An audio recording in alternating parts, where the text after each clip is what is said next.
চট্টগ্রাম বন্দরে new mooring container terminal Dubai ভিত্তিক DP ওয়ার্ল্ডকে ইজারা দেওয়ার সিদ্ধান্তের প্রতিবাদে ধর্মঘটের ডাক দিয়েছে শ্রমিক সংগঠনগুলো।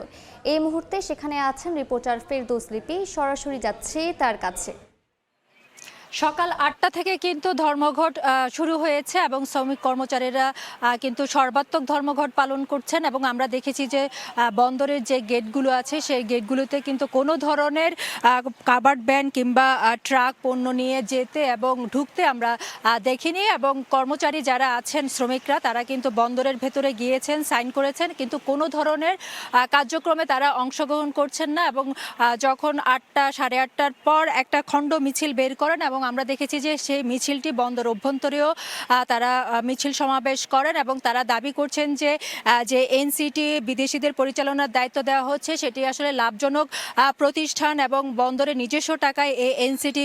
করা হয়েছে, ফলে একটি লাভজনক প্রতিষ্ঠানকে যেন বিদেশির হাতে তুলে দেওয়া না হয় সেই দাবিতে কিন্তু তারা 2 দিন ব্যাপী ধর্মঘট পালন করছেন এবং আজকে শনিবার সেটা হচ্ছে বন্দরের যে অপারেশনাল কার্যক্রম সেই কার্যক্রম চলছে এবং আগামীকাল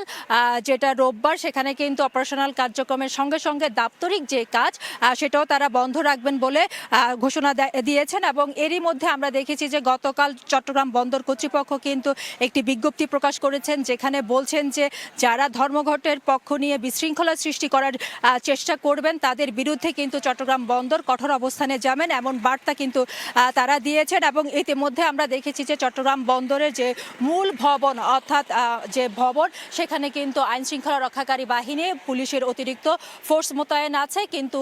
বন্দরের যে 1 নম্বর থেকে 5 নম্বর যে জেটি আছে সেখানে কিন্তু কোনো ধরনের কার্যক্রম তারা শ্রমিকরা কিংবা কর্মচারীরা করছেন না। তো এই ছিল আমার কাছে এখনো পর্যন্ত চট্টগ্রাম বন্দর থেকে সর্বশেষ। আমরা এতক্ষণ সরাসরি যুক্ত ছিলাম চট্টগ্রাম বন্দর।